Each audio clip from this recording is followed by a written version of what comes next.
ദൈവവചനം നമ്മളെ ശുദ്ധീകരിക്കുന്നു എന്നാണ് തിരുവചനം പഠിപ്പിക്കുന്നത്. ദൈവം ഒരു വചനം അയച്ചാൽ അത് നിവർത്തിക്കാതെ തിരികെ പോകില്ല എന്ന് ദൈവവചനത്തിൽ നാം കാണുന്നുണ്ട്. ദൈവം ഒരു വചനം അയച്ചാൽ അത് നിവർത്തിക്കാതെ തിരികെ പോകുന്നില്ല എന്നുള്ളത്. അതുപോലെ തന്നെ അപ്പോസ്തല പ്രവർത്തികളിൽ നാം കാണുന്നുണ്ട് ദൈവവചനം നമ്മുടെ ഹൃദയത്തിൽ കുത്തിക്കൊള്ളുന്നു എന്നുള്ളത്. അതുപോലെ തന്നെ ദൈവവചനം നമ്മളെ സൗഖ്യമാക്കുന്നു എന്ന് നമ്മൾ വചനത്തിൽ വായിക്കുന്നുണ്ട്.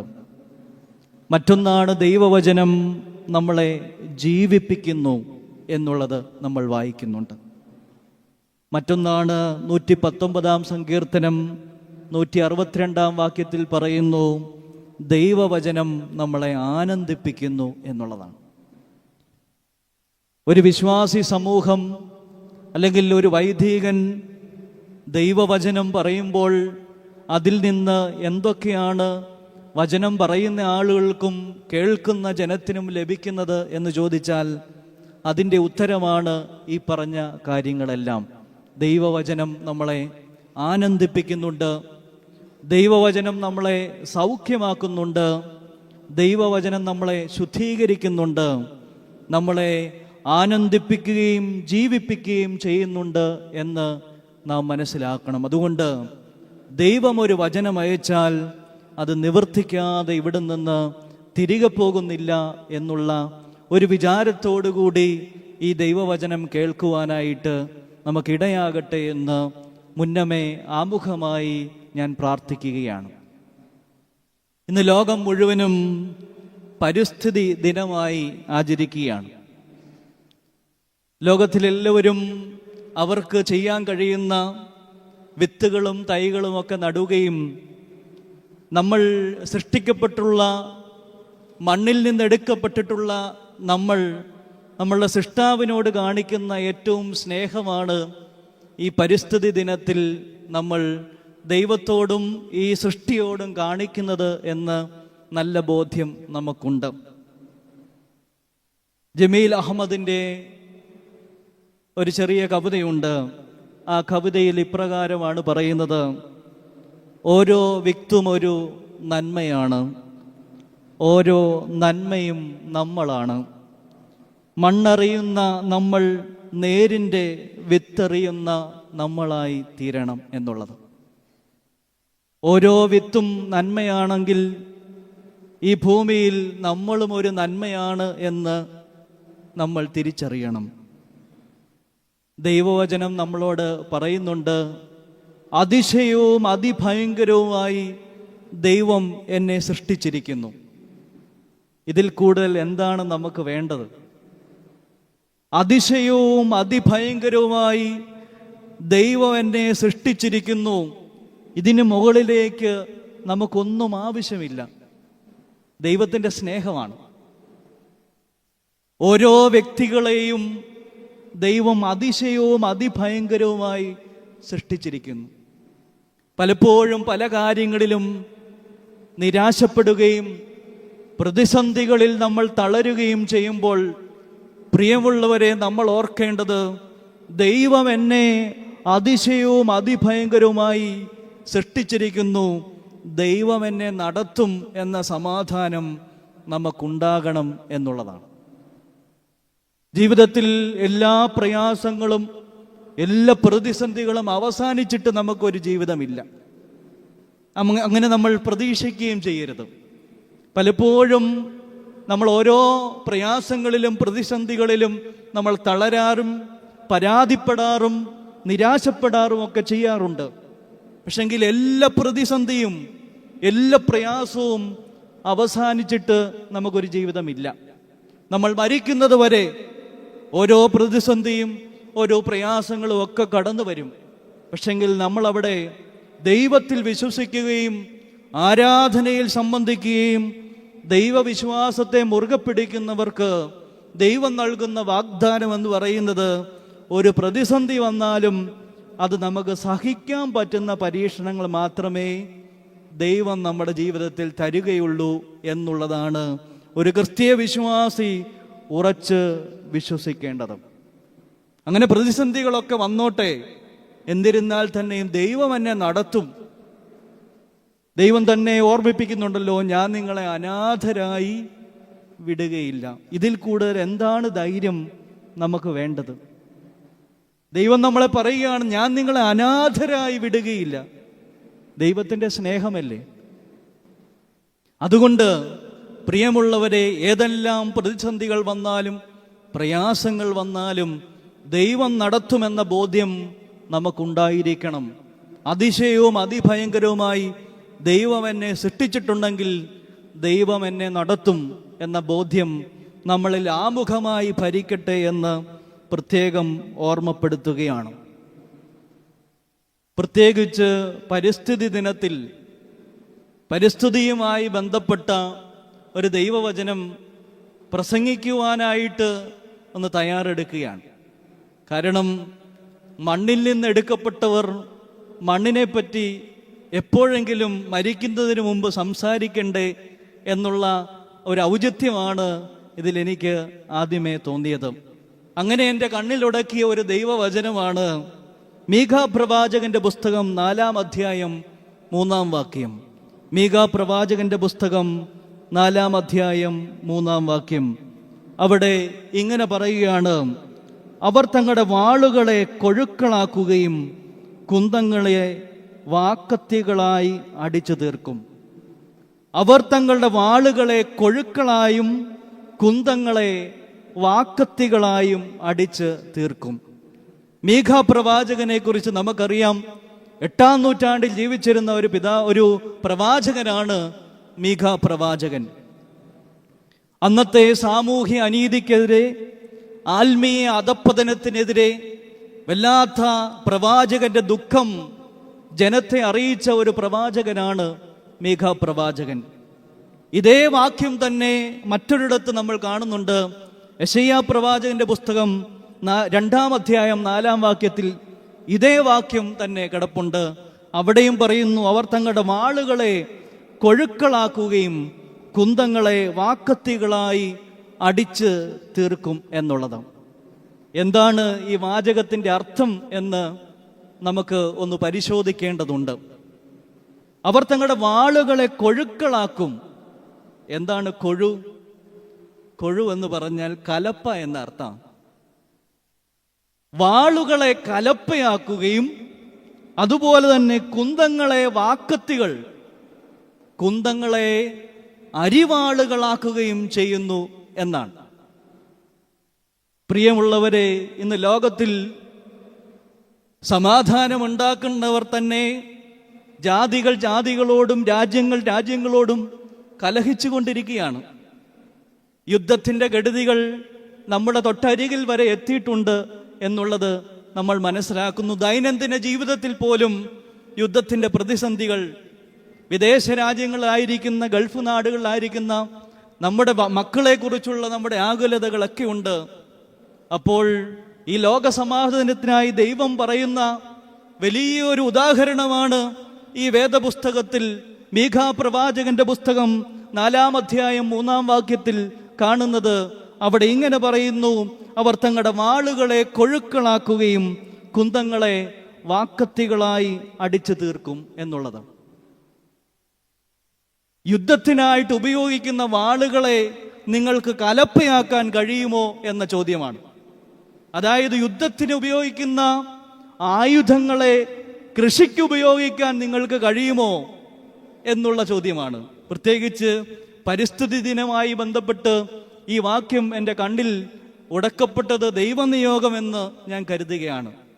യുദ്ധത്തിൻ്റെ ഈ സമാന അന്തരീക്ഷത്തിൽ ലോകരാജ നേതാക്കന്മാരോടും യുദ്ധത്തിന് വേണ്ടി ആഗ്രഹിക്കുന്നവരോടുമൊക്കെ ദൈവവചനം പറയുന്നത്, നിങ്ങൾക്ക് നിങ്ങളുടെ വാളുകളെ കലപ്പയാക്കാൻ കഴിയുമോ എന്ന ചോദ്യമാണ്. അതുപോലെ തന്നെ വാക്കത്തികൾ അല്ലെങ്കിൽ കുന്തങ്ങളെ അരിവാളുകളാക്കി മാറ്റാൻ കഴിയുമോ? കൊയ്തെടുക്കുന്ന, നല്ല ഫലങ്ങൾ കൊയ്തെടുക്കുന്ന അരിവാളുകളാക്കി തീർക്കാൻ നമുക്ക് കഴിയുമോ എന്ന ചോദ്യമാണ്. അതുകൊണ്ട് ജാതികളോട് കലഹിക്കുന്നത് മാത്രമല്ല, നമ്മുടെ വ്യക്തിജീവിതത്തിൽ ഏതെങ്കിലും കാര്യങ്ങൾ വാളുകളായി ഇപ്പോഴും നിലനിൽക്കുന്നുണ്ടോ? ഒരുപക്ഷെ ഏതെങ്കിലും മനുഷ്യനോടുള്ള ഒരു പിണക്കമായിരിക്കാം, അത് വാളായി തന്നെ അവിടെ നിൽക്കുകയാണ്. അതിനെ നമുക്ക് കലപ്പയാക്കാൻ കഴിയുമോ എന്ന ചോദ്യം വ്യക്തിജീവിതത്തിലുണ്ട്. അതുപോലെ തന്നെ മറ്റുള്ള വ്യക്തികളുടെ ഉയർച്ചയിലുള്ള നമ്മുടെ ഒരു ഈഗോ ഉണ്ടോ? മറ്റുള്ളവരുടെ ഉന്നതിയിൽ നമുക്ക് എന്തെങ്കിലും തോന്നാറുണ്ടോ? അത് വാളായി തന്നെ അവിടെ നിൽക്കുകയാണോ? അതിനെ കലപ്പയാക്കി കൂട്ടെ എന്നുള്ള ചോദ്യം നമ്മുടെ ഹൃദയത്തോട് വളരെ ശ്രേഷ്ഠമായി ചോദിക്കേണ്ട കാര്യമാണ്. മീകാ പ്രവാചകന്റെ ഈ പുസ്തകത്തിൽ, ഈ അധ്യായത്തിൽ പ്രധാനപ്പെട്ടതായി കാണുന്നത് അവിടെ വിചാരങ്ങൾ, ഈ സാമൂഹ്യ നീതിയും അതുപോലെ തന്നെ ആത്മീയ അധപ്പതനവും ഒക്കെ ഉണ്ടായപ്പോൾ സിയോൻ പർവ്വതത്തെ പറ്റിയാണ് അവിടെ എടുത്തു പറയുന്നത്. സിയോൻ പർവ്വതം ഒരു പുനഃസ്ഥാപനത്തിൻ്റെ ഒരനുഭവമായിട്ടാണ് ഈ പുസ്തകം നമ്മളോട് സംസാരിക്കുന്നത്. നമുക്ക് ഏതെങ്കിലും അവസരത്തിൽ നമുക്ക് നഷ്ടപ്പെടുത്തിയിട്ടുണ്ടെങ്കിൽ അതിനെ പുനഃസ്ഥാപിക്കാനുള്ള ഒരവസരമായി ഈ ദൈവവചനത്തെ എടുക്കാൻ കഴിയുമോ? സങ്കീർത്തനത്തിലൊക്കെ എടുത്തെടുത്ത് നമ്മൾ പറയുന്നുണ്ട്, ദൈവമേ ഞങ്ങളെ യഥാസ്ഥാനപ്പെടുത്തണമേ. ഏതെങ്കിലും സ്ഥാനത്തിൽ നിന്ന് നമ്മൾ വ്യതിചലിച്ചിട്ടുണ്ടെങ്കിൽ, നമ്മുടെ പൂർവികർ തന്നിട്ടുള്ള ഇതായിരിക്കാം, അല്ലെങ്കിൽ നമ്മുടെ പ്രാർത്ഥനാ ജീവിതമായിരിക്കാം, അല്ലെങ്കിൽ നമ്മുടെ ദൈവവിശ്വാസമായിരിക്കാം, ഇതിൽ നിന്ന് വ്യതിചലിച്ചിട്ടുണ്ടെങ്കിൽ ദൈവമേ ഞങ്ങളെ യഥാസ്ഥാനപ്പെടുത്തണമേ എന്നുള്ള പ്രാർത്ഥനയാണ് വാളിനെ കലപ്പയാക്കുന്ന അനുഭവം എന്നുള്ളത്. പ്രിയമുള്ളവരെ, നമ്മൾ ഓർത്തിരിക്കുക. പ്രത്യേകമായി ഓർത്തിരിക്കേണ്ടത്, ലോക ഐക്യരാഷ്ട്ര സംഘടനയുടെ ആസ്ഥാനത്ത് ഈ മീഖാ പ്രവാചകന്റെ ഈ പ്രവചനം ഉൾക്കൊള്ളിച്ചുകൊണ്ട് അവിടെ ഒരു ശില്പം തയ്യാറാക്കി വെച്ചിട്ടുണ്ട്. ഈ ആസ്ഥാനത്ത് വെച്ചിരിക്കുന്ന ശില്പം ഈ വാളിനെ കലപ്പയാക്കുന്ന ഒരു മനുഷ്യന്റെ ചിത്രമാണ്, ഒരു ശില്പമാണ്. അത് 1959 സോവിയറ്റ് യൂണിയൻ ഐക്യരാഷ്ട്ര സംഘടനയ്ക്ക് UN-ന് നൽകിയ ഒരു ശില്പമാണ് അവിടുത്തെ ഒരു ശില്പി. ഈ മീഖാ പ്രവാചകന്റെ പ്രവാചകനും ഉൾക്കൊള്ളിച്ചുകൊണ്ട് അതിൽ നിന്ന് ആശയമെടുത്താണ് അവിടെ ആ ശില്പം സ്ഥാപിക്കപ്പെട്ടിട്ടുള്ളത്. അതുകൊണ്ട് ലോകത്തിൽ സമാധാനമുണ്ടാക്കുന്ന അനുഭവങ്ങളെ പറ്റി ചിന്തിക്കാൻ, അത് വ്യക്തി ജീവിതത്തിലാകാം, സാമൂഹിക ജീവിതത്തിലാകാം, അങ്ങനെ വാളുകളെ കലപ്പുകളാക്കാൻ നമുക്ക് കഴിയുമോ എന്നുള്ള ചോദ്യം ഉണ്ട്. അതിന് നമ്മൾ എന്തെല്ലാം ചെയ്യണം എന്നതിനെ പറ്റിയാണ് നമ്മൾ ചിന്തിക്കേണ്ടത്. ഈ വാളുകളെ കലപ്പുകളാക്കാൻ നമ്മൾ എന്തെല്ലാം ചെയ്യാം? ഈജിപ്തുകാരുടെ മരണപുസ്തകം എന്ന് പറയുന്ന ഒരു പുസ്തകമുണ്ട്, ബുക്ക് ഓഫ് ദി ഡെഡ്. രസകരമായ ഒരു സംഭവം അതിലുണ്ട്. മരിച്ചവരുടെ ഹൃദയ പരിശോധനയാണ്. മരിച്ചുപോയവരുടെ ഹൃദയം ഒന്ന് പരിശോധിച്ചാൽ എങ്ങനെയിരിക്കും എന്നുള്ളതാണ്. ഒരു സാങ്കല്പികമായ ഒരു കഥയാണ്. ഒരാൾ മരിച്ച് അങ്ങേ ലോകത്ത് എത്തിക്കഴിയുമ്പോൾ നീതിയുടെ ദേവത വന്നിട്ട് ഒരു മുറിയിൽ പ്രവേശിക്കും. മുറിയിൽ പ്രവേശിച്ചിട്ട് ഒരു തട്ടിൽ മരിച്ചയാളുടെ ഹൃദയം വെക്കും, മറ്റേ തട്ടിൽ ഒരു തൂവലും വെക്കും. ഒരു തട്ടിൽ മരിച്ചയാളുടെ ഹൃദയം വെക്കും, മറ്റേ തട്ടിൽ ഒരു തൂവല് വെക്കും.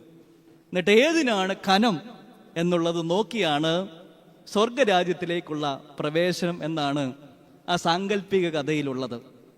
കുറ്റകൃത്യങ്ങൾ കൊണ്ട്, മോശം വിചാരങ്ങൾ കൊണ്ട്, മറ്റുള്ളവരോടുള്ള അസൂയ കൊണ്ട് നമ്മുടെ ഹൃദയം കനപ്പെട്ടിട്ടുണ്ടോ എന്നുള്ളത് നമ്മളൊന്ന് ചിന്തിക്കണ്ടേ?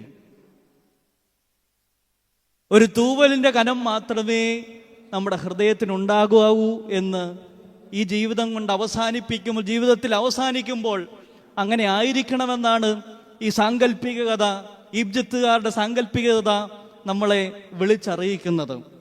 അതുകൊണ്ട് കുറ്റകൃത്യങ്ങൾ കൊണ്ട്, മോശം വിചാരങ്ങൾ കൊണ്ട്, ശ്രദ്ധയില്ലാത്ത ജീവിതം കൊണ്ട് നമ്മുടെ ഹൃദയം കനപ്പെട്ടിട്ടുണ്ടോ എന്നുള്ളത് പരിശോധിക്കുന്നത് തന്നെ വാളിനെ കലപ്പയാക്കുന്ന ഒരു അഭ്യസനമാണ്. അങ്ങനെയാണ് വാളിനെ കലപ്പയാക്കുന്നത്.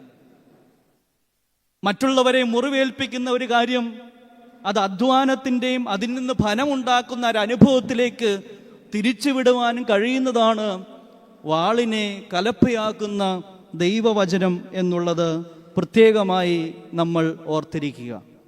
അതുപോലെ മറ്റൊരു സംഭവ വികാസമാണ് ലെബനോനിലെ ഒരു കെട്ടിടത്തിൻ്റെ പേര് അൽബാസ എന്നാണ്.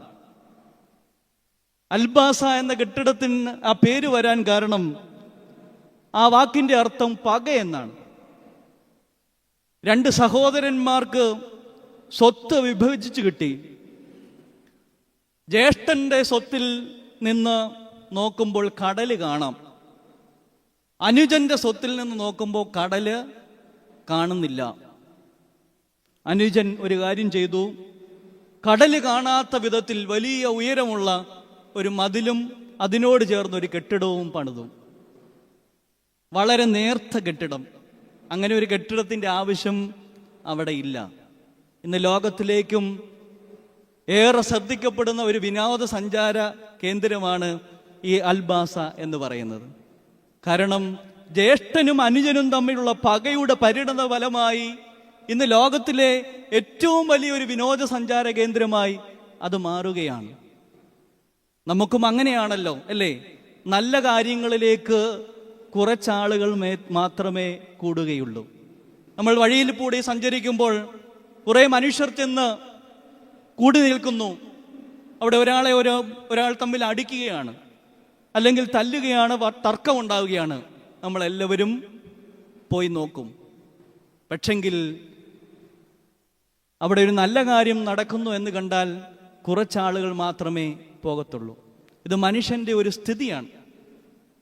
ഈ സ്ഥിതി പോലെയാണ് ഈ നാട്ടുകാരിട്ടിരിക്കുന്ന പേരാണ് അൽബാസ എന്നുള്ളത്. പകയെന്നാണ് അതിൻ്റെ അർത്ഥം. ഇത്തരം കാര്യങ്ങൾ നമ്മുടെ ജീവിതത്തിലുണ്ടോ? മറ്റുള്ളവരോടുള്ള എന്തെങ്കിലും പകയും ദ്രോഹവും നമ്മൾ മനസ്സിൽ ചിന്തിക്കുന്നുണ്ടോ? ചിന്തിക്കുന്നുണ്ടെങ്കിൽ അത്തരം വാളുകളെ കലപ്പയാക്കുവാൻ ദൈവം നമ്മളോട് ആവശ്യപ്പെടുകയാണ്. അത്തരം കാര്യങ്ങളുണ്ടെങ്കിൽ കൃത്യമായ അധ്വാനത്തിലൂടെ ഒരാളോട് ദേഷ്യപ്പെടുവാൻ വളരെ എളുപ്പമാണ്, ഒരാളോട് ക്ഷമിക്കാൻ വളരെ പ്രയാസമാണ്, അല്ലേ? ഒരു മിനിറ്റ് കൊണ്ടൊക്കെ നമുക്ക് ഒരാളോട് ദേഷ്യപ്പെടാൻ കഴിയും. പക്ഷെങ്കിൽ ചിലപ്പോൾ ആയുസ് തന്നെ വേണം ഒരാളോട് നമുക്ക് ഒരു സോറി എന്ന വാക്ക് പറയാൻ, അല്ലെങ്കിൽ എന്നോട് ക്ഷമിക്കണമേ എന്ന് പറയാൻ നമുക്ക് അത്രമാത്രം ഇത് വേണം, അത്രമാത്രം ധൈര്യം വേണം എന്നാണ് പറയേണ്ടത്, അല്ലേ? ഒരാൾ ദേഷ്യപ്പെടുവാൻ നമുക്ക് വലിയ ധൈര്യമൊന്നും ആവശ്യമില്ല. ഒരാളോട് എന്നോട് ക്ഷമിക്കണമേ എന്ന് പറയാൻ എത്രമാത്രം നമ്മൾ ആലോചിക്കും, എത്രമാത്രം നമ്മൾ അതിനുവേണ്ടി ചിന്തിക്കും, എത്രമാത്രം കാര്യങ്ങൾ ചെയ്യും എന്നുള്ളതാണ്. അതുകൊണ്ട് ഇത്തരം കാര്യങ്ങളെ, ആർക്കോടെങ്കിലുമുള്ള പകയുണ്ടെങ്കിൽ, ആരോടെങ്കിലും നമുക്ക് ദേഷ്യമുണ്ടെങ്കിൽ, ഈ അൽബാസ പോലെ ആകാതെ നാട്ടുകാർ നമ്മളെ വിളിക്കും പകയുടെ കെട്ടിടം എന്ന് വിളിക്കും. അങ്ങനെ പകയുടെ കെട്ടിടങ്ങളാകാതെ കലപ്പയാകുന്ന, വാളിനെ കലപ്പയും കുന്തങ്ങളെ വാക്കത്തികളാക്കുന്ന ഒരു ദൈവാനുഭവത്തിന് വേണ്ടി നമ്മൾ പ്രാർത്ഥിക്കണം എന്നുള്ളതാണ് നമ്മൾ ഓർത്തിരിക്കേണ്ടത്. നമ്മളിൽ ഉണ്ടാകുന്ന കോപത്തെയും അതുപോലെ കോപത്തെയൊക്കെയും സ്നേഹം കൊണ്ടും, വൈരത്തെ സൗഹൃദം കൊണ്ടും, വിഭജനത്തെ ഐക്യം കൊണ്ടുമൊക്കെ മാറ്റിയെടുക്കുവാൻ കലപ്പയാകുന്ന അനുഭവം നമ്മളെ വിളിക്കുന്നുണ്ട് എന്നുള്ളത് ഓർത്തിരിക്കുക. ഏറെ ശ്രേഷ്ഠമായൊരു പ്രാർത്ഥനയുണ്ട്. ദൈവമേ, ഞാൻ എല്ലായിടത്തും സമാധാനത്തിൻ്റെ ഉപകരണമായി മാറണമേ. ഞാൻ എല്ലായിടത്തും സമാധാനത്തിൻ്റെ ഉപകരണമായി മാറണമേ. ചില മനുഷ്യർ പറയും, അവൻ ഇങ്ങോട്ട് അല്ലെങ്കിൽ അവൾ ഇങ്ങോട്ട് വന്നാൽ പിന്നെ സമാധാന കേടാണ് എന്ന് പറയും, അല്ലേ? നമ്മളെപ്പറ്റി അങ്ങനെ പറയുന്നുണ്ടോ? ചില മനുഷ്യർ പറയും, ആ ആള് വരുന്നുണ്ട്, ഇനിയും സമാധാനക്കേടാണ് എന്നുള്ളത്. അങ്ങനെ വാളുകളായി തന്നെ നമ്മൾ നിലനിൽക്കുന്നുണ്ടെങ്കിൽ അവയെ കലപ്പയാക്കാനും വാക്കത്തികളാക്കി തീർക്കുവാനും അല്ലെങ്കിൽ അരിവാളുകളാക്കി തീർക്കുവാനുള്ള ഒരു ദൈവനിയോഗം നമുക്ക് ഇന്നുണ്ട് എന്നുള്ളത് അതിപ്രധാനമായ കാര്യമാണ്. കൃഷിയിൽ വലിയൊരു ആത്മീയതയുണ്ട്, അല്ലേ? കൃഷി ചെയ്യുന്ന ആൾക്ക് വലിയൊരു ആത്മീയതയുണ്ട്. കാരണം ഒരു പയർ വിത്ത് അത് മുളപ്പിക്കണമെങ്കിൽ കാത്തിരിപ്പിൻ്റെ ഒരാത്മീയതയുണ്ട്, അല്ലേ? കർത്താവ് രണ്ടാമത് വരും എന്ന് പറയുന്നത് പോലെ നമ്മൾ കാത്തിരിക്കുന്ന ഒരു അനുഭവം അതിൻ്റെ അകത്തുണ്ട്. ഇത് മണ്ണിൻ്റെ അകത്ത് ഇട്ടിരിക്കുകയാണ്. ഏതാനും ദിവസങ്ങൾക്ക് ശേഷമേ ഇത് മുളച്ചു വരികയുള്ളൂ. അവിടെ ഒരു കാത്തിരിപ്പിൻ്റെ ഒരനുഭവമുണ്ട്. കർത്താവിൻ്റെ രണ്ടാമത്തെ വരവിനായിട്ട് നമ്മൾ കാത്തിരിക്കുന്നത് പോലെയാണത്. അതിൻ്റെ അകത്തൊരു ആത്മീയതയുണ്ട്. ഒരു പയറ് വിത്ത് മുളച്ച് അത് വളർന്നു കഴിയുമ്പോൾ അതിൻ്റെതായ വേണ്ടായ വളങ്ങളൊക്കെ ഇട്ടുകൊടുത്ത് അതിനെ പോഷിപ്പിക്കേണ്ട കടമ, ഉത്തരവാദിത്വം, അധ്വാനം നമുക്കുണ്ട്. അതുപോലെ തന്നെ ഒരു പയറുവള്ളി അത് ശ്രദ്ധയോടുകൂടി അടുത്ത ശിഖരത്തേക്ക് കയറ്റി വിട്ടില്ലെങ്കിൽ എന്തു സംഭവിക്കും? അത് ഒടിഞ്ഞു പോകും. അപ്പം ശ്രദ്ധയുള്ള ഒരാത്മീയ അധ്വാനമാണ് കൃഷി എന്ന് പറയുന്നത്. അതുകൊണ്ടാണ് പണ്ടുള്ള മനുഷ്യർ, കൃഷിക്കാർക്കൊക്കെ നല്ല ഒരു ആത്മീയ ദൈവസ്നേഹവും ഉള്ളത്. അവർ വിശ്വാസത്തോടെ കാത്തിരിക്കുന്നത്, അവർക്ക് കാത്തിരിപ്പാനും ക്ഷമയുണ്ടാകുന്നതിനും അവർക്കിടവരുന്നത് അതാണ്. അതുകൊണ്ട് അതൊരു ദൈവ സ്നേഹവും ക്ഷമയും അതുപോലെ ശ്രദ്ധയും വരുത്തുന്ന ഒരു ആത്മീയ അധ്വാനമാണ് കൃഷി എന്ന് പറയുന്നത്. ഇതൊക്കെ നമ്മുടെ ഹൃദയത്തോട് ചേർത്ത് വെക്കുന്നത് എന്തിനാണെന്ന് ചോദിച്ചാൽ, ഈ മീഖാ പ്രവാചകന്റെ പുസ്തകത്തിൽ പറയുന്ന കാര്യങ്ങളിലേക്കുള്ള ഒരു പുനഃസ്ഥാപനത്തിന്, ദൈവമേ എന്നെ യഥാസ്ഥാനപ്പെടുത്തണമേ എന്നുള്ള ഒരു വലിയ അനുഭവത്തിന് വേണ്ടിയുള്ളതാണ്. തങ്ങളുടെ വാളുകളെ കൊഴുക്കളാക്കുകയും തങ്ങളുടെ വാളുകളെ കലപ്പയാക്കാനും കുന്തങ്ങളെ അരിവാളുകളാക്കുവാനും കഴിയുന്ന ജാതിയോട് വാളോങ്ങുകയില്ല. അതുപോലെ തന്നെ അവർ ഇനി യുദ്ധം അഭ്യസിക്കുകയില്ല എന്നാണ് അടുത്ത വാക്യങ്ങളിൽ പറയുന്നത്. അതുകൊണ്ട് ഈ ലോകത്തോട് ദൈവവചനം വിളിച്ചു പറയുന്നു, വാളുകളെ കലപ്പയാക്കുക എന്നുള്ള ദൈവവചനം. വാളുകളെ യുദ്ധത്തിന് ഉപയോഗിക്കുന്നതിനെ കൃഷി ഉപകരണങ്ങളാക്കി മാറ്റുവാനുള്ള ദൈവസ്നേഹത്തെപ്പറ്റി നമുക്ക് വിളിച്ച് പറയാനായിട്ട് കഴിയണം എന്നുള്ളതാണ്. ഈ അടുത്തിടയ്ക്ക് കേട്ട ഒരു രസകരമായ ഒരു കാര്യം നിങ്ങളെ ഓർമ്മപ്പെടുത്തുവാൻ ഞാൻ ആഗ്രഹിക്കുകയാണ്. മനുഷ്യൻ ഒരു കാര്യത്തിലും തൃപ്തിയില്ല എന്നുള്ളതാണ്. നമ്മളെ ഏറ്റവും അലട്ടുന്ന ഒന്നാണ് തൃപ്തിയില്ലായ്മ. നമ്മുടെ ജീവിതത്തിൽ ഇപ്പോൾ ഉള്ളതിൽ തൃപ്തിയില്ലെങ്കിൽ ഇനിയും എന്തെങ്കിലും കിട്ടിയാൽ നമുക്ക് തൃപ്തി ഉണ്ടാകുമോ? പലപ്പോഴും അങ്ങനെയാണ് ചെയ്യാറുള്ളത്. ഇപ്പോഴുള്ളതിന് നമുക്ക് തൃപ്തി ഉണ്ടോ? ഇപ്പം നമ്മുടെ ആഗ്രഹം ഇപ്പോഴുള്ളതിനേക്കാൾ കൂടുതലായിട്ട് എന്തെങ്കിലും ലഭിക്കണമെന്നുള്ളതാണ്. ഇപ്പോഴുള്ളതിന് തൃപ്തി ഉണ്ടെങ്കിൽ മാത്രമേ നമുക്ക് ഇനിയും എന്തെങ്കിലും ദൈവം തന്നാൽ അത് നോക്കാനുള്ള കഴിവ് നമുക്കുണ്ടാവുകയുള്ളൂ. ഒരിക്കൽ രണ്ട് യാത്രികരിങ്ങനെ യാത്ര ചെയ്യുകയാണ്. യാത്ര ചെയ്യുമ്പോൾ ഒരിടത്ത് ഒരു വലിയ മൺകൂന കാണുകയാണ്. ആ മൺകൂന ഇങ്ങനെയാണ്, ആ മൺകൂനയുടെ സൈഡിൽ ഇപ്രകാരം ഒരു ബോർഡ് എഴുതി വെച്ചിട്ടുണ്ട്: വാരുന്നവനും ദുഃഖം, വാരാത്തവനും ദുഃഖം. എന്താണ്? വാരുന്നവനും ദുഃഖം, വാരാത്തവനും ദുഃഖം. അപ്പോൾ ഈ രണ്ട് യാത്രികൾ ഇങ്ങനെ മുന്നോട്ട് പോകുമ്പോൾ ഒരാള് പറഞ്ഞു, ഞാൻ കുറച്ച് വാരിയെടുക്കാം, നീ വാരാതെയും ഇരിക്കണം. അപ്പോൾ രണ്ടുപേർക്കും ദുഃഖമുണ്ടാവുമെന്നാണ് ആ ബോർഡിൽ എഴുതിയിരിക്കുന്നത്. ഇത് മനസ്സിലാക്കി ഒരാൾ ഒരു സഞ്ചി എടുത്തുകൊണ്ട് വന്ന് കുറച്ച് വാരി, മറ്റേയാൾ ഒന്നും വാരിയില്ല. രണ്ടുപേരും വീട്ടിൽ ചെന്നു. പരസ്പരം അങ്ങോട്ടും ഇങ്ങോട്ടും വിളിച്ചു ചോദിച്ചു, നിനക്ക് ദുഃഖം വന്നോ? അവൻ പറഞ്ഞു, എനിക്ക് ഇതുവരെ ദുഃഖം വന്നില്ല. മറ്റവനോട് ചോദിച്ചു, നിനക്കത് ദുഃഖം വന്നോ? എനിക്കിതുവരെ ദുഃഖം വന്നിട്ടില്ല. എന്നാൽ നീ പോയി നിന്റെ സഞ്ചിയിലൊന്ന് നോക്കാൻ പറഞ്ഞവൻ. സഞ്ചിയിൽ നോക്കിയപ്പോൾ ആ മണല് വാരിയതിൽ മുഴുവൻ സ്വർണമായി.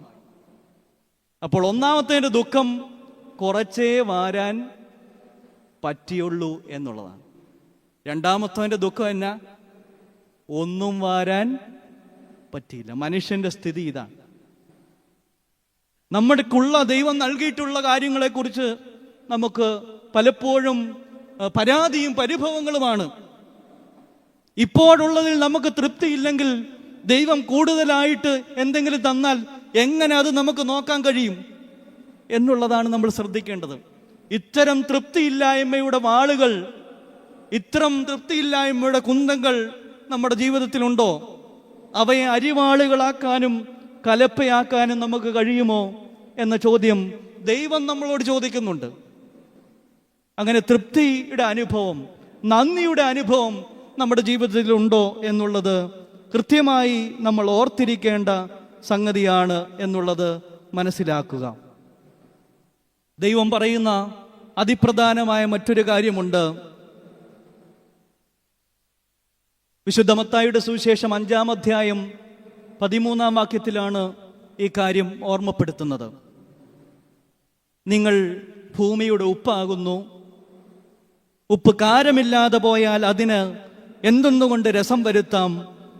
പുറത്ത് കളഞ്ഞിട്ട് മനുഷ്യർ ചവിട്ടുവാനല്ലാതെ മറ്റൊന്നിനും പിന്നെ അത് കൊള്ളുന്നതല്ല. കർത്താവിൻ്റെ ഗിരിപ്രഭാഷണത്തിൽ ശ്ലീഹന്മാരെ പറ്റിയും അതുപോലെ തന്നെ ദൈവജനത്തെ പറ്റിയും കർത്താവിന് പറയാനുള്ള 2 കാര്യങ്ങളാണ് പറയുന്നത്. ഒന്ന്, നിങ്ങൾ ഭൂമിയുടെ ഉപ്പാകുന്നു. മറ്റൊന്ന്, നിങ്ങൾ വെളിച്ചമാകുന്നു എന്നുള്ളതാണ്. അതിലെ ആദ്യത്തെ കാര്യമാണ് ഇതാണ്, നിങ്ങൾ ഭൂമിയുടെ ഉപ്പാകുന്നു. നമ്മൾ ആരാണ് എന്ന ചോദ്യമാണ്. നമ്മൾ ആരാണ്? നമ്മൾ ഉപ്പാണ്. നമ്മൾ ഭൂമിയുടെ ഉപ്പാകുന്നു. ഉപ്പ് നമുക്കറിയാം, കൂടിയാലും കുഴപ്പമാണ്, കുറഞ്ഞാലും കുഴപ്പമാണ്, അല്ലേ? ഒരു പാകത്തിന് ഉണ്ടായിരിക്കും. ഒരു പാകത്തിനേ അത് പാടുള്ളൂ. ഈ ഭൂമിയിൽ ആവേശത്തോടെ ചില കാര്യങ്ങൾ നമുക്ക് ഏർപ്പെടാൻ കഴിയില്ല. തീരെ അലസതപ്പെട്ട് ഈ ഭൂമിയിൽ നമുക്ക് ജീവിക്കാൻ കഴിയില്ല. വളരെ ശ്രദ്ധയോടെ, ഗൗരവത്തോടെ, പാകപ്പെട്ട് ജീവിക്കാനാണ് ദൈവം നമ്മളെ വിളിച്ചിരിക്കുന്നത്. വലിയ ആവേശത്തോടെ കൂടി വലിയ എടുത്തുചാട്ടം നടത്തി വലിയ അബദ്ധങ്ങളിൽ ചെന്ന് ചാടുന്നവരുണ്ട്, ഇല്ലേ? നമ്മുടെ ജീവിതത്തിൽ എത്ര അബദ്ധങ്ങൾ സംഭവിച്ചിട്ടുണ്ട്. നമ്മൾ അബദ്ധങ്ങളെ പറ്റി ഓർത്ത് പിന്നീട് നമ്മൾ ദുഃഖിച്ചിട്ടില്ലേ? പാകത്തിന് ചെയ്യാതിരുന്ന എത്രയോ കാര്യങ്ങൾ നമ്മുടെ ജീവിതത്തിൽ വന്നിട്ടുണ്ട്. നമ്മൾ അലസമായിരുന്ന് ഒട്ടും ശ്രദ്ധയില്ലാതെ എത്ര കാര്യങ്ങൾ നമ്മൾ ചെയ്തിട്ടുണ്ട്. അതുകൊണ്ട് ദൈവം നമ്മളോട് പറയുന്നത് നിങ്ങൾ ഭൂമിയുടെ ഉപ്പാകുന്നു എന്ന് ദൈവം നമ്മളോട് പറയുന്നുണ്ടെങ്കിൽ ഇവിടെ നമുക്കൊരു പാകത്തിന് ജീവിക്കാനായിട്ടാണ് ദൈവം നമ്മളെ വിളിച്ചിരിക്കുന്നത് എന്നുള്ള ബോധ്യം നമുക്ക് ആവശ്യമായിട്ടുണ്ട് എന്നുള്ളതാണ്. വാളുകളെ കലപ്പകളാക്കുന്നത് ഇങ്ങനെയാണ്. കൃഷി ചെയ്യുമ്പോൾ വളം കൂടിയാലും കുഴപ്പമാണ്. അതൊരു പാകമുണ്ട്. ചില മനുഷ്യർ, അധ്വാനിക്കുന്ന മനുഷ്യർ പറയും ഒരു കൈക്കണക്കുണ്ട്, അല്ലേ? അങ്ങനെയാണ് പറയുന്നത്. വളമിടുമ്പോഴും ഒരു കൈക്കണക്കുണ്ട് എന്നാ പറയുന്നത്. ആ കൈക്കണക്കുള്ള ഒരു ജീവിതം ഉണ്ടാകണമെന്ന് ഈ കലപ്പയാക്കുന്ന അനുഭവത്തെക്കുറിച്ച് നമുക്ക് പറയാൻ കഴിയും. അതുപോലെയാണ് ദൈവം പറയുന്നത്, നിങ്ങൾ ഭൂമിയുടെ ഉപ്പാകുന്നു എന്ന് ദൈവം പറയുകയാണ്. ഉപ്പിന്റെ ഒന്നാമത്തെ പ്രത്യേകത എന്ന് പറയുന്നത് അത് ജീർണത ഇല്ലാതാക്കുന്നതാണ്.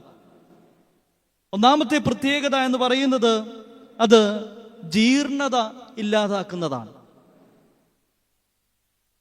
നമുക്കറിയാം, ഈ കേരളത്തിൽ ജീവിക്കുന്ന നമുക്കറിയാം,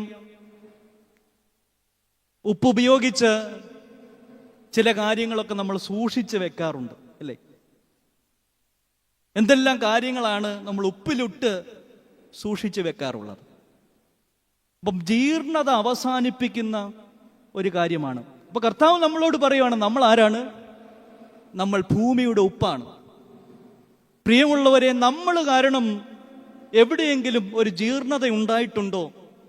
എൻ്റെ കുടുംബത്തിലായിരിക്കാം, ഞാൻ ഇടപെടുന്ന കാര്യങ്ങളിലായിരിക്കാം, അല്ലെങ്കിൽ എന്നെ ഏൽപ്പിച്ചിട്ടുള്ളതിലായിരിക്കാം, എൻ്റെ ജോലി സ്ഥലത്തായിരിക്കാം.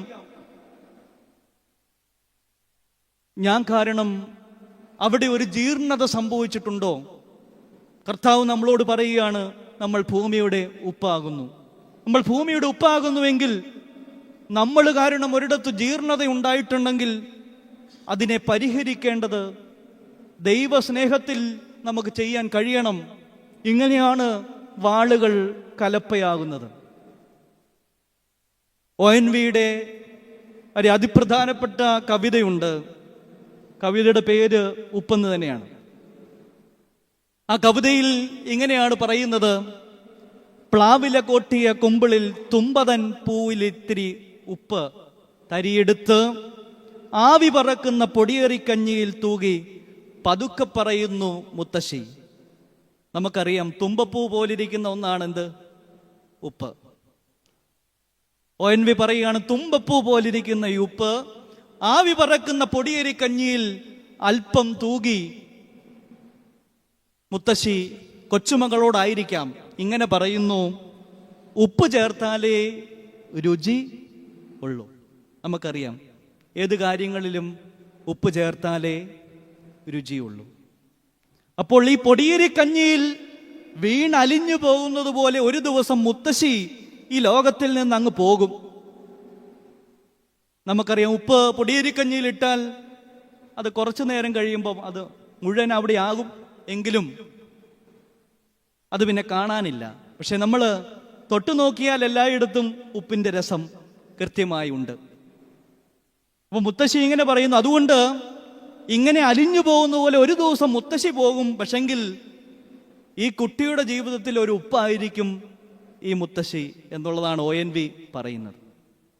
എത്രമാത്രം സ്നേഹത്തോടു കൂടിയാണ് അനുഭവത്തിൻ്റെ ഗ്രാമീണ ഭംഗിയുടെ ചാരുത, പാരമ്പര്യത്തിൻ്റെ കണിക എന്നൊക്കെ പറയാവുന്ന ഒരു വലിയ ഉപ്പ് ജീവിതത്തിന് ആവശ്യമാണ് എന്ന് ശ്രദ്ധിക്കുന്ന ഒരനുഭവമാണ്. അതുകൊണ്ടാണ് ദൈവം അവിടെ എല്ലായിടത്തും ഉപ്പാകുന്നത് പോലെ നമ്മൾ ഭൂമിയുടെ ഉപ്പാകുന്നു എന്ന് കർത്താവ് പറഞ്ഞു വെക്കുന്നത് അതുകൊണ്ടാണ്. നമുക്കറിയാം, ഭക്ഷണം കേടാകാതെ സൂക്ഷിക്കുവാനായിട്ട് ഉപ്പ് ഉപയോഗിക്കുന്നു. അങ്ങനെ കേടാകാതെ സൂക്ഷിക്കുന്ന ഒരനുഭവമാണെങ്കിൽ, പ്രിയമുള്ളവരെ, നമ്മൾ കാരണം എവിടെയെങ്കിലും ഒരു കേടുണ്ടാകുന്നുണ്ടോ എന്നതിനെപ്പറ്റി നമ്മളൊന്ന് ചിന്തിക്കണ്ടേ?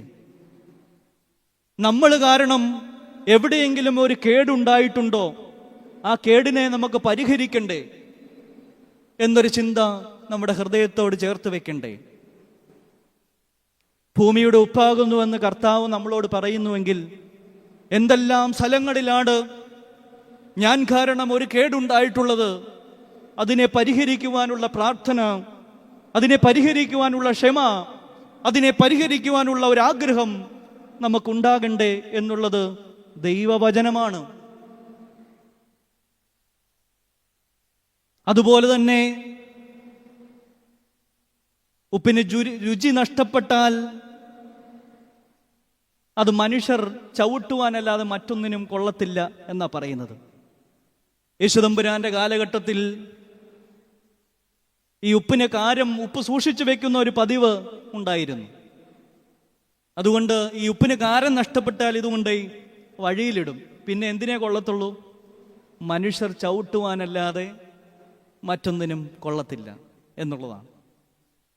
മനുഷ്യർ ചവിട്ടുവാനല്ലാതെ മറ്റൊന്നിനും കൊള്ളത്തില്ല എന്നുള്ളത്. അതുകൊണ്ട് അതിൻ്റെ രസം നഷ്ടപ്പെടാതെ സത്യത്തിലൂടെയും അതുപോലെ തന്നെ സത്യം സംസാരിക്കുന്നതിലൂടെയും നമുക്ക് ഈ ജീർണത മാറ്റിയെടുക്കാൻ കഴിയുമോ എന്നുള്ള ചോദ്യം, നല്ല പെരുമാറ്റത്തിലൂടെ ശുദ്ധീകരിക്കുവാൻ നമുക്ക് കഴിയുമോ എന്നുള്ള വലിയൊരു ചോദ്യം നമുക്കുണ്ട് എന്നുള്ളത് വളരെ പ്രധാനപ്പെട്ട കാര്യമാണ്. അതുകൊണ്ട് ഒന്നാമതായി ജീർണത അവസാനിപ്പിക്കുവാൻ എവിടെയെങ്കിലും ജീർണതപ്പെട്ടിട്ടുണ്ടെങ്കിൽ അത് അവസാനിപ്പിക്കുവാൻ നമുക്ക് കഴിയുമോ എന്നൊരു ചോദ്യം നമ്മുടെ ഹൃദയത്തോട് ചേർത്ത് വയ്ക്കാം. അതുപോലെ തന്നെ മറ്റൊന്നാണ്, ഉപ്പിന് നൽകാൻ കഴിയുന്നത് രുചിയാണ്. രുചിയേക്കാൾ കൂടുതലായി ഇപ്പോൾ പറയാൻ ആഗ്രഹിക്കുന്നത് ഫ്ലേവർ എന്നാണ്. അല്ലേ? ഫ്ലേവറാണ്. പലതരം ഫ്ലേവറിലുള്ള കാര്യങ്ങളാണ്. വാളുകളെയും കുന്തങ്ങളെയും കലപ്പകളാക്കി ആക്കുവാൻ നമ്മളോട് നിർദ്ദേശിക്കപ്പെട്ടിട്ടുണ്ടെങ്കിൽ നമ്മൾ കാരണം എവിടെയെങ്കിലും രുചി നഷ്ടപ്പെട്ടിട്ടുണ്ടോ, ഫ്ലേവർ നഷ്ടപ്പെട്ടിട്ടുണ്ടോ എന്ന് നമ്മളൊന്ന് ചിന്തിക്കണ്ടേ? എന്താണ് നമ്മുടെ ഫ്ലേവർ? നമ്മുടെ ഫ്ലേവർ എന്താണെന്ന് നമ്മൾ എന്തെങ്കിലും തിരിച്ചറിഞ്ഞിട്ടുണ്ടോ? നമ്മുടെ ഫ്ലേവർ എന്താണെന്ന് തിരിച്ചറിയണമെങ്കിൽ നമ്മൾ മരിക്കുന്ന ദിവസം ആയിരിക്കണം. നമ്മൾ മരിക്കുന്ന ദിവസം മറ്റുള്ള മനുഷ്യർ നമ്മളെപ്പറ്റി എന്തു പറയും? അതായിരിക്കും ഒരുപക്ഷെ നമ്മുടെ ഫ്ലേവർ. നമ്മൾ മരിക്കുന്ന ദിവസം നമ്മുടെ ചിത്രം ചരമക്കോളത്തിൽ വരും. അത് കണ്ടിട്ട് മറ്റുള്ള മനുഷ്യർ ആ പത്രം വായിച്ചുകൊണ്ട് ഇങ്ങനെ പറയും, ഈ മനുഷ്യൻ നല്ലൊരു മനുഷ്യൻ ആയിരുന്നു, ഈ മനുഷ്യൻ പള്ളിയിൽ പോകുന്ന ഒരു മനുഷ്യനായിരുന്നു, അല്ലെങ്കിൽ ഈ സ്ത്രീ മറ്റുള്ളവരെ സഹായിക്കുന്ന ഒരു സ്ത്രീ ആയിരുന്നു, ദൈവ വിശ്വാസമുള്ള ഒരു സ്ത്രീ ആയിരുന്നു, അല്ലെങ്കിൽ തൻ്റെ ഉത്തരവാദിത്തങ്ങൾ കൃത്യമായി ചെയ്യുന്ന ഒരു പുരുഷനായിരുന്നു എന്നൊക്കെ പറയുന്നതാണ് നമ്മുടെ ഫ്ലേവർ, രുചി. അതുകൊണ്ട് ഈ ലോകത്തിൽ നിന്ന് മരിക്കുന്നതിന് മുമ്പ് നമ്മുടെ ഫ്ലേവർ എന്താണെന്ന് നമുക്കൊന്ന് തിരിച്ചറിയണ്ടേ പ്രിയമുള്ളവരെ? നമ്മുടെ ഫ്ലേവർ നേരത്തെ ഒന്ന് തിരിച്ചറിഞ്ഞാൽ അതനുസരിച്ച് ജീവിക്കുവാനായിട്ട് നമുക്ക് കഴിയും എന്നുള്ളതാണ്. നമ്മുടെ കർത്താവ് നമ്മളോട് പറയുന്നത് നമ്മൾ ഭൂമിയുടെ ഉപ്പാകുന്നു എന്നുള്ളതാണ്. അതുകൊണ്ട് നേരത്തെ തന്നെ നമ്മുടെ ഫ്ലേവർ ഒന്ന് തിരിച്ചറിയുവാൻ, നമ്മുടെ ബിഹേവിയർ എന്താണെന്ന് ഒന്ന് മനസ്സിലാക്കാനായിട്ട് നമുക്ക് ഒന്ന് കഴിയണ്ടേ എന്നുള്ളതാണ്. ജീർണത അവസാനിപ്പിക്കാൻ നമ്മൾ കാരണം എവിടെയെങ്കിലും രുചി നഷ്ടപ്പെടുന്നുണ്ടോ എന്നുള്ളത് ഒന്ന് ചിന്തിക്കണ്ടേ? ഏതെല്ലാം ഇടങ്ങളിലാണ് എൻ്റെ ഒരു അശ്രദ്ധക്കുറവ് കൊണ്ട് രുചിയില്ലാതാകുന്നത്? എൻ്റെ ഒരു പെരുമാറ്റം കൊണ്ട് ഏതെല്ലാം സ്ഥലങ്ങളിലാണ് രുചി നഷ്ടപ്പെടുന്നത്? ഇവയെ തിരിച്ചു പിടിക്കുന്നതാണ് വാളുകളെ കലപ്പയാക്കുന്ന അധ്വാനം എന്ന് പറയുന്നത്. വാളുകളെ കലപ്പയാക്കുന്ന അധ്വാനം എന്ന് പറയുന്നത് ഇതാണ്. അതുപോലെ മറ്റൊന്നാണ് വിശുദ്ധി എന്നുള്ളത്. ഈ ലോകത്തിലുള്ള മുഴുവൻ അഴുക്കും ചെല്ലുന്നത് സമുദ്രത്തിലേക്കാണ്. ആ സമുദ്രത്തിൽ നിന്നാണ് എന്ത് എടുക്കുന്നത്? ഈ തുമ്പപ്പൂ പോലിരിക്കുന്ന ഉപ്പുണ്ടാക്കുക. ഈ ലോകത്തിലുള്ള മുഴുവൻ അഴുക്കും ചെന്നാലും അതിൽ നിന്ന് വേർതിരിച്ചിരിക്കുന്നത് ഈ തുമ്പപ്പൂ പോലുള്ള ഉപ്പാണ്. ദൈവവിശ്വാസത്തോടെ ജീവിക്കുന്നവർ ഈ ലോകത്തിലെല്ലാം കാണുന്നത് അനുകരിക്കണമെന്നൊരു നിർബന്ധവുമില്ല എന്നുള്ളതാണ്. ലോകത്തിലുള്ള പല കാര്യങ്ങളും വരും. നമുക്ക് ആവശ്യമുള്ളതേ സ്വീകരിക്കാവൂ എന്നുള്ള വലിയ നിയോഗം അതിൻ്റെ അകത്തുണ്ട്. അപ്പോൾ നമ്മളോടുള്ള ചോദ്യം, നമ്മൾ കാരണം എവിടെയെങ്കിലും വിശുദ്ധി നഷ്ടപ്പെടുന്നുണ്ടോ എന്നൊരു ചോദ്യമാണ്. നമ്മൾ കാരണം എവിടെയെങ്കിലും വിശുദ്ധി നഷ്ടപ്പെടുന്നുണ്ടോ? വിശുദ്ധി നഷ്ടപ്പെടുന്നുണ്ടെങ്കിൽ അധ്വാനത്തിലൂടെ വാളുകളെ കലപ്പയാക്കാനുള്ള, കുന്തങ്ങളെ അരികാളുകളാക്കുവാനുള്ള ദൈവനിയോഗം പാകത്തിന് ഇവിടെ ഏൽപ്പിക്കപ്പെട്ടിരിക്കുന്നു എന്നൊരു വിശ്വാസം നമുക്കുണ്ടായിരിക്കണം എന്നുള്ളതാണ്. ജ്യേഷ്ഠാനിയന്മാർ തമ്മിലുള്ള വഴക്കുകളും മറ്റുകളും ഇന്ന് കൂടി വരുന്ന അവസരത്തിൽ ഭവന സന്ദർശനം നടത്തുമ്പോൾ മുകളിലത്തെ വീട്ടിലെ കുട്ടിയോട് പറഞ്ഞു താഴത്തെ വീട്ടിലേക്ക് പോകാം എന്ന്. കുട്ടി പറഞ്ഞു ഞാൻ വരുന്നില്ല. എന്താണെന്ന് ചോദിച്ചപ്പോൾ പപ്പ പറഞ്ഞിട്ടുണ്ട് താഴത്തെ അനിയൻ്റെ വീട്ടിലേക്ക് പോകരുതെന്ന്. നമ്മൾ കാരണം അശുദ്ധി ഉണ്ടാകുന്നു എന്നുള്ളതാണ്. നമ്മൾ കാരണം വിഷം കുത്തിവെക്കുന്നു എന്നുള്ളതാണ്. ഇല്ലേ? നമ്മൾ കാരണം അശുദ്ധി ഉണ്ടാകുന്നുണ്ടോ എന്നുള്ളത് ചിന്തിക്കുവാനുള്ള ഒരനുഭവം. അത്തരം ആളുകളെ കലപ്പകളാക്കുവാൻ, അത്തരം ആളുകളെ കൃഷി ഉപകരണങ്ങളാക്കുവാൻ ദൈവം നമ്മളെ വിളിച്ചിരിക്കുന്നു എന്നുള്ളതാണ് വളരെ ശ്രേഷ്ഠമായ കാര്യം. വിശുദ്ധ മർക്കോസിന്റെ സുവിശേഷം 9-ാം അധ്യായം 50-ാം വാക്യത്തിൽ ഇപ്രകാരം പറയുന്നു: നിങ്ങളിൽ തന്നെ ഉപ്പുള്ളവരും അന്യോന്യം സമാധാനമുള്ളവരും ആയിരിപ്പീൻ. നിങ്ങളിൽ തന്നെ ഉപ്പുള്ളവരും അന്യോന്യം സമാധാനമുള്ളവരും ആയിരിപ്പീൻ. നമ്മൾ ചെല്ലുന്നിടത്ത് സമാധാനമുണ്ടാകണമെന്ന് ദൈവം ആഗ്രഹിക്കുന്നു എന്നുള്ളതാണ്. അന്യോന്യം സമാധാനം ഉണ്ടാക്കുന്നവരായിരിക്കണം എന്നുള്ള വലിയ നിയോഗം അവിടെ നമുക്ക് കാണുവാൻ കഴിയും. കൊലോസ്യ ലേഖനം 4-ാം അധ്യായം 6-ാം വാക്യത്തിൽ ഇങ്ങനെ വായിക്കുന്നു: ഓരോരുത്തരോട് നിങ്ങൾ എങ്ങനെ ഉത്തരം പറയണമെന്ന് അറിയേണ്ടതിന് നിങ്ങളുടെ വാക്ക് എപ്പോഴും കൃപയോടുകൂടിയതും ഉപ്പിനാൽ രുചി വരുത്തിയതും ആയിരിക്കണം. ഓരോരുത്തരോട് നമ്മൾ എങ്ങനെ ഉത്തരം പറയണമെന്നുണ്ടെങ്കിൽ കൃപയോടുകൂടിയുള്ള സംസാരം നമുക്ക് ഉണ്ടാകണം എന്നുള്ളതാണ്. ഉപ്പിനാൽ രുചി വരുത്തിയ കൃപയോടുകൂടിയുള്ള സംസാരം. എന്താണ് കൃപയോടുകൂടിയുള്ള സംസാരം? നമുക്കറിയാം, ചില മനുഷ്യരോടൊക്കെ സംസാരിച്ചാൽ അവർക്ക് എപ്പോഴും പരാതിയാണ്. ഇന്ന കാര്യം കിട്ടുന്നില്ല, ഇന്ന കാര്യം ലഭിക്കുന്നില്ല എന്നുള്ള പരാതിയാണ്. പക്ഷെ ചില മനുഷ്യരോട് സംസാരിച്ചാൽ കൃപയോടുകൂടിയുള്ള സംസാരം നമുക്ക് കാണുവാൻ കഴിയും. ദൈവം എന്നെ നടത്തുന്നുണ്ട്, ദൈവമല്ലേ ഉള്ളത്, ദൈവം എന്നെ നടത്തുന്നുണ്ട്.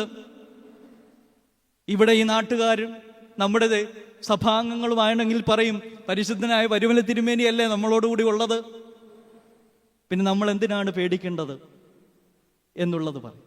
അതാണ് കൃപയോടുകൂടിയുള്ള സംസാരം. ഒരുപക്ഷെ ഈ ലോകത്തിൽ ആർത്തിയുടെ ഒക്കെ അനുഭവത്തിലേക്ക് പോകുമ്പോൾ ഈ കൃപയോടുകൂടിയുള്ള സംസാരം നമുക്ക് കുറയുന്നുണ്ടോ എന്നുള്ളത് നമ്മളൊന്ന് ചിന്തിക്കണം. അതുമൂലം വിശുദ്ധി നഷ്ടപ്പെടുന്നുണ്ടോ? വാളുകളെയും കുന്തങ്ങളെയും കലപ്പയാക്കാൻ നമുക്ക് കഴിയാതെ പോകുന്നുണ്ടോ എന്നുള്ളത് നമ്മൾ ഹൃദയത്തോട് ചേർത്ത് വെച്ച് ചിന്തിക്കണം എന്നുള്ളതാണ് പറയുന്നത്. ലേവ്യ പുസ്തകത്തിൽ 2-ാം അധ്യായം 13-ാം വാക്യത്തിൽ പറയുന്നു: നിന്റെ ഭോജനയാഗത്തിനൊക്കെയും ഉപ്പ് ചേർക്കണം, നിന്റെ ദൈവത്തിൻ്റെ നിയമത്തിൽ ഉപ്പ് ഭോജനയാഗത്തിന് ഇല്ലാതിരിക്കരുത്. പഴയ കാലഘട്ടത്തിൽ തൊട്ടേ തുടങ്ങി വരുന്ന ഉപ്പ് ദൈവത്തിൻ്റെ ഒരു നിയമം എന്ന നിലയിലാണ്, അതിനെ അശുദ്ധമാക്കുവാൻ കഴിയുന്ന ഒരു നിയമം എന്ന നിലയിലാണ് അതിനെ കാണുന്നത്. ഒന്നാമതായി ഓർപ്പിച്ചത്, ഇത് നമുക്ക് ജീർണത അവസാനിപ്പിക്കുന്ന ഒന്ന് തന്നെയാണ്. മറ്റൊന്നാണ്, ഇത് രുചി വരുത്തുന്ന ഒന്നാണ്. ദൈവം നമ്മളോട് പറയുന്നുണ്ടെങ്കിൽ, നമ്മൾ ഭൂമിയുടെ ഉപ്പാകുന്നുവെങ്കിൽ നമ്മൾ കാരണം ഒരിടത്ത് രുചി നഷ്ടപ്പെടരുത് എന്നുള്ള മനഃപൂർവമായ ഗൗരവമായ ഒരു ജീവിതം നമ്മളെ ഫലമേൽപ്പിച്ചിരിക്കുന്നു ദൈവം എന്നൊരു വിചാരം നമ്മളെ ഭരിക്കേണ്ടതുണ്ട് എന്നുള്ളതാണ്. മറ്റൊന്ന്, നമ്മൾ കാരണം ഒരിടത്ത് വിശുദ്ധി നഷ്ടപ്പെടുന്നുണ്ടോ, അവയെപ്പറ്റി ഒന്ന് ചിന്തിക്കണം. മറ്റൊന്ന് ഔഷധത്തെക്കുറിച്ചാണ്. ഉപ്പ് നല്ലൊരു ഔഷധമാണ്. ഞാനിപ്പോഴും ഓർക്കുന്നു, പരിശുദ്ധനായ പരുമല തിരുമേനിയുടെ പദയാത്രയിലൊക്കെ നടന്നതിന് ശേഷം, വൈകിട്ട് ഭവനത്തിൽ ചെന്നതിന് ശേഷം ചൂടുവെള്ളത്തിൽ ഇച്ചിരി ഉപ്പിട്ട് നമ്മൾ എന്ത് ചെയ്യും? കുളിക്കും. എന്തിനാണ്? മേലുവേദനയൊക്കെ ഒന്ന് മാറിക്കിട്ടാൻ. അപ്പോൾ ഉപ്പ് എന്താണ്? ഒരു ഔഷധമാണ്. ദൈവം നമ്മളോട് പറയുന്നു, നിങ്ങൾ ഭൂമിയുടെ ഉപ്പാകുന്നുവെങ്കിൽ നമ്മൾ തന്നെ ഒരു ഔഷധമാണ്.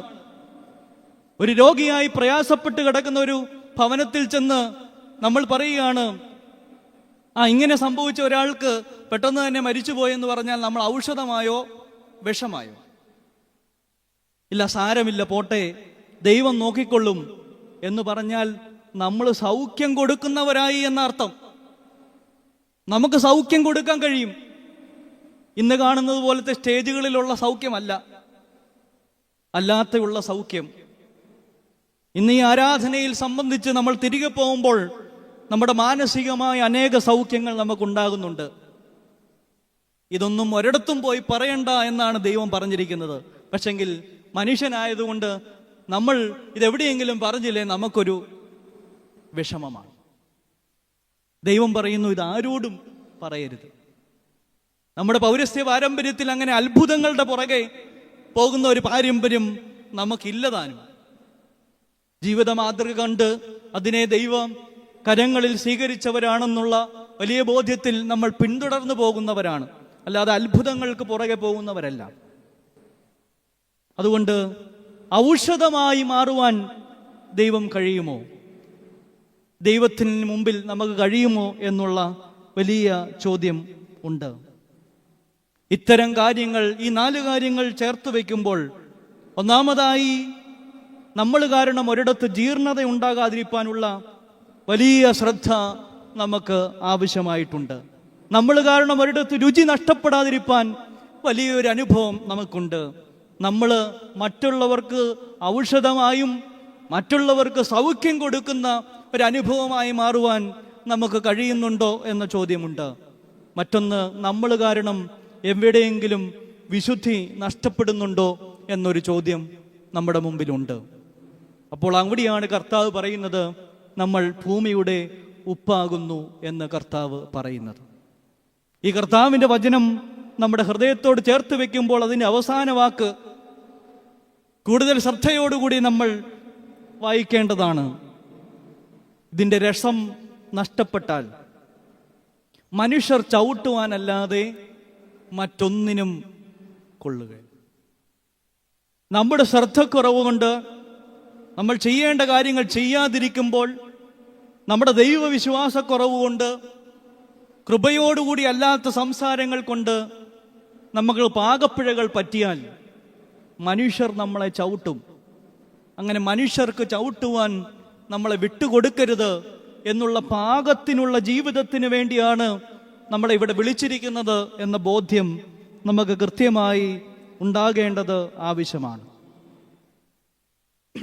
ആയതുകൊണ്ട് ഈ പരിസ്ഥിതി ദിനത്തിൽ ദൈവം സൃഷ്ടിച്ചതിൽ ജീവിക്കുന്നവരാണ് നമ്മൾ ഓരോരുത്തരും. അതുകൊണ്ട് ഈ സൃഷ്ടിയെക്കുറിച്ച് പരിപാലനത്തിൻ്റെ ഒരു വലിയ സന്ദേശം നമുക്ക് കൊടുക്കാൻ കഴിയണം. ദൈവം ഉൽപ്പത്തി പുസ്തകത്തിൽ നമ്മൾ കാണുന്നുണ്ട്, ദൈവം എല്ലാം സൃഷ്ടിച്ചു. സൃഷ്ടിച്ചതിന് ശേഷം ദൈവം ഇങ്ങനെ പറഞ്ഞു, നല്ലത്. അല്ലേ? നമ്മൾ ചെയ്യുന്ന ഒരു കാര്യത്തിൽ നമ്മൾ തന്നെ ചിലപ്പോൾ നല്ലതെന്ന് പറയാതിരിക്കും. പക്ഷെ ദൈവം സൃഷ്ടിച്ച കാര്യങ്ങളെക്കുറിച്ച് ദൈവം ആദ്യം പറഞ്ഞത് ഇങ്ങനെയാണ്, നല്ലതാണ്. അപ്പോൾ ജീവിതത്തിൽ ഈ ദൈവം സൃഷ്ടിച്ചിട്ടുള്ളതിനെ കുറിച്ച് ഒരു ഡിവൈൻ ഐ, ദൈവത്തിൻ്റെ ഒരു ദൈവത്വമുള്ള കണ്ണ് നമുക്കുണ്ടാകണ്ടേ എന്നുള്ള ചോദ്യമുണ്ട്. ദൈവം, യഹോവയായ ദൈവം മനുഷ്യനെ കൂട്ടിക്കൊണ്ടുപോയി ഏദൻ തോട്ടത്തിൽ വേല ചെയ്യുവാനും അതിനെ കാപ്പാനും അവിടെ ആക്കി എന്നാ പറയുന്നത്. അല്ലേ? മുഴുവനായി ചൂഷണം ചെയ്യണം എന്നല്ല ദൈവം പറയുന്നത്. യഹോവയായ ദൈവം മനുഷ്യനെ കൂട്ടിക്കൊണ്ടുപോയി ഏദൻ തോട്ടത്തിൽ വേല ചെയ്യുവാനും അധ്വാനിക്കുവാനും അതിനെ പരിപാലിക്കാനും അവിടെ ആക്കി എന്നുള്ളതാണ്. അപ്പോൾ നമുക്ക് കിട്ടുന്ന ഒരു 80 90 ഇപ്പോൾ ആയാൽ 50 എന്നൊക്കെ വേണമെങ്കിൽ പറയാം. ഈ കിട്ടുന്ന കാലഘട്ടത്തിൽ നമ്മുടെ പ്രകൃതിയെക്കുറിച്ചും നമ്മൾ പരിപാലിക്കുന്നത് ഒരു ആത്മീയതയാണ് എന്നുള്ള വിചാരം നമുക്കുണ്ടാവും. അങ്ങനെ വേല ചെയ്യുവാനും അതിനെ കാപ്പാനുമായിട്ടാണ് ദൈവം നമ്മളെ ഇവിടെ സൃഷ്ടിച്ചിരിക്കുന്നത് എന്നുള്ള സൃഷ്ടാവിനോടുള്ള ഒരു കടമ നിറവേറ്റൽ നമുക്കുണ്ടാകേണ്ടത് വലിയ കാര്യമാണ്. സങ്കീർത്തനത്തിൽ നമ്മൾ വായിക്കുന്നുണ്ട്, ആകാശം ദൈവത്തിൻ്റെ മഹത്വത്തെ വർണ്ണിക്കുന്നു, ആകാശവിധാനം അവിടുത്തെ കൈവേലയെ പ്രസിദ്ധമാക്കുന്നു. അല്ലേ? ആകാശത്തിലേക്ക് നോക്കിയാൽ ദൈവം എത്ര മഹത്വവാനാണെന്ന് നമുക്ക് തിരിച്ചറിയാൻ കഴിയും. ഇപ്പോഴും കണ്ടുപിടിക്കപ്പെടാത്ത അനേക കാര്യങ്ങൾ ആകാശങ്ങളിലുണ്ട്. ഇവയെല്ലാം അറിഞ്ഞുകൊണ്ടിരിക്കുന്ന ദൈവത്തെയാണ് നമ്മൾ സ്തുതിക്കുന്നത്. അങ്ങനെയുള്ള ഒരു ദൈവമാണ് അതിശയവും അതിഭയങ്കരവുമായി എന്നെ സൃഷ്ടിച്ചിരിക്കുന്നത് എന്ന ബോധ്യമാണ് നമ്മളെ ധൈര്യപ്പെടുത്തേണ്ടത് എന്നുള്ളതാണ് നമ്മൾ ഓർത്തിരിക്കേണ്ടത്. ദൈവത്തോട് നമുക്ക് പറയുവാനുള്ളത്, ദൈവത്തോട് നമുക്ക് പ്രാർത്ഥിക്കുവാനുള്ളത്, ദൈവമേ, എൻ്റെ അധര കവാടങ്ങൾക്ക് നീ കാവലായിരിക്കണമേ എന്നുള്ളതാണ്. എൻ്റെ അധര കവാടങ്ങൾക്ക് നീ കാവലായിരിക്കണമേ എന്നുള്ളതാണ്. ജീവിതത്തിൽ നമ്മൾ കാരണം എവിടെയെങ്കിലും അപാകതകൾ ഉണ്ടായിട്ടുണ്ടെങ്കിൽ അതിനെ പരിഹരിക്കേണ്ടത് നമ്മുടെ കടമയാണ്. മനുഷ്യരാൽ അസാധ്യമായത് ദൈവത്താൽ സാധ്യമെന്ന് ദൈവവചനം നമ്മളോട് പറയുന്നു. മനുഷ്യരാൽ സാധ്യമാകുന്ന കാര്യങ്ങൾ നമ്മൾ ചെയ്യാതിരുന്നിട്ട് ദൈവം എന്നെ സഹായിക്കുമെന്ന് പറഞ്ഞാൽ ദൈവം സഹായിക്കുമോ? നമുക്ക് ഏൽപ്പിച്ചിട്ടുള്ള, നമുക്ക് ചെയ്യാൻ കഴിയുന്നതിൻ്റെ മാക്സിമം ചെയ്തിട്ട് ദൈവത്തോട് നമ്മൾ പറയണം, ദൈവമേ, ഞാൻ ചെയ്യാനുള്ളതെല്ലാം ചെയ്തു, നീ എന്നെ സഹായിക്കണം, ഹെൽപ്ലെസ് ആണ് എന്ന് പറഞ്ഞാൽ ആ പ്രാർത്ഥനയ്ക്ക് അപ്പം ഉത്തരം കിട്ടും എന്നുള്ളതാണ് ഒരു ദൈവവിശ്വാസി മനസ്സിലാക്കിയിരിക്കേണ്ടത്. അല്ലാതെ എപ്പോഴും എനിക്ക് എല്ലാ കാര്യങ്ങളും തരുന്ന ഒരു ദൈവത്തെ അല്ല. നമ്മൾ നേരായ മാർഗത്തിലൂടെ പോകുന്നില്ലെങ്കിൽ ദൈവം എന്നെ പരീക്ഷിക്കും. ദൈവവചനത്തിൽ നമ്മൾ വായിക്കുന്നുണ്ട്, ദൈവമേ, എന്നെ പരീക്ഷിച്ച് എൻ്റെ നിലവുകളെ എന്നെ അറിയിക്കണമേ എന്ന് നമ്മൾ വായിക്കുന്നുണ്ട്. ചില സമയങ്ങളിൽ നമ്മൾ നേരായ മാർഗത്തിലല്ലെങ്കിൽ ദൈവം പരീക്ഷണങ്ങളിലൂടെ കടത്തിവിടും. അതെന്തിനു വേണ്ടിയാണ്?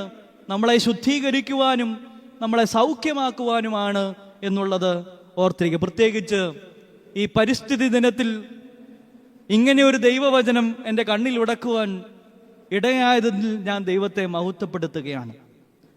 മീഖാ പ്രവാചകന്റെ പുസ്തകം 4-ാം അധ്യായം 3-ാം വാക്യം, അവർ ഞങ്ങളുടെ വാളുകളെ കൊഴുക്കുകളാക്കുകയും കുന്തങ്ങളെ വാക്കത്തികളായി അടിച്ച് തീർക്കുകയും ചെയ്യും. അതായത് വാളുകളെ കൊഴുക്കൾ എന്ന് പറഞ്ഞാൽ കലപ്പയാക്കി തീർക്കുക എന്നുള്ളതാണ്. വാളുകളെ കൃഷി ഉപകരണങ്ങളായി മാറ്റുന്ന ഒരനുഭവം. അതുപോലെ തന്നെ കുന്തങ്ങളെ വാക്കത്തികൾ അല്ലെങ്കിൽ കുന്തങ്ങളെ അരിവാളുകൾ ആക്കുന്ന ഒരനുഭവം. ഈ കലപ്പയും ഈ അരിവാളും തമ്മിലുള്ള ദൂരത്തിനിടയിൽ വലിയൊരു അധ്വാനത്തിൻ്റെ അനുഭവമുണ്ട്. കലപ്പ നിലം ഉഴുത് മറിച്ചിട്ടിട്ട് ആ കാര്യങ്ങളെല്ലാം ചെയ്ത് അതിൽ പിന്നീട് അധ്വാനവും ക്ഷമയും കാത്തിരിപ്പും അങ്ങനെയുള്ള വിചാരങ്ങളെല്ലാം അവരുടെ സമ്പാദ്യവും ഒക്കെ സമർപ്പിച്ച് കഴിയുമ്പോഴാണ് അവസാനം ഈ അരിവാളെടുത്ത് ഇത് കൊയ്തെടുക്കാനായിട്ടുള്ള ഒരു ദൂരം വരുന്നത്. അതിൻ്റെ ഇടയിൽ അധ്വാനത്തിൻ്റെ ഉണ്ട്, ദൈവസ്നേഹത്തിൻ്റെ ഉണ്ട്, പ്രാർത്ഥനയുണ്ട്. ഇത് നമ്മളുടെ ജീവിതം തന്നെയായിട്ട് ഇതിനെ ഒന്ന് കാണുവാൻ കഴിയുമെങ്കിൽ നമുക്ക് കുറച്ചുകൂടി നല്ലവണ്ണം ജീവിക്കാനായിട്ട് കഴിയും എന്നുള്ളതാണ്. അതുകൊണ്ട് ആ സ്നേഹത്തിലേക്ക്, ദൈവം വാളുകളെ കലപ്പകളാക്കുന്ന സ്നേഹത്തിലേക്ക് നമുക്ക് മുന്നോട്ട് പോകാൻ ദൈവം നമ്മളെ സഹായിക്കട്ടെ എന്ന് പ്രത്യേകം പ്രാർത്ഥിക്കുകയാണ്. ഇങ്ങനെ ഒരു അവസരം ദൈവനിയോഗമായി, പ്രത്യേകിച്ച് പരിസ്ഥിതി ദിനത്തിൽ ഇങ്ങനെ ഒരു നിയോഗത്തെക്കുറിച്ച് എനിക്ക് ഏറെ സന്തോഷവും ഏറെ ഹൃദയചാരുതയും ഉണ്ട് എന്നുള്ളത് ഓർപ്പിച്ചുകൊണ്ട് പരിശുദ്ധനായ പരിമലത്തിരുമയുടെ മധ്യസ്ഥത ഓർപ്പിച്ചതുപോലെ ഞാൻ നിങ്ങളെ അനാഥരായി വിടുകയില്ല എന്നുള്ള ദൈവസ്നേഹം മനസ്സിലാക്കിക്കൊണ്ട് മുന്നോട്ട് പോകുവാൻ ദൈവം സഹായിക്കട്ടെ എന്ന് പ്രാർത്ഥിക്കുകയാണ്.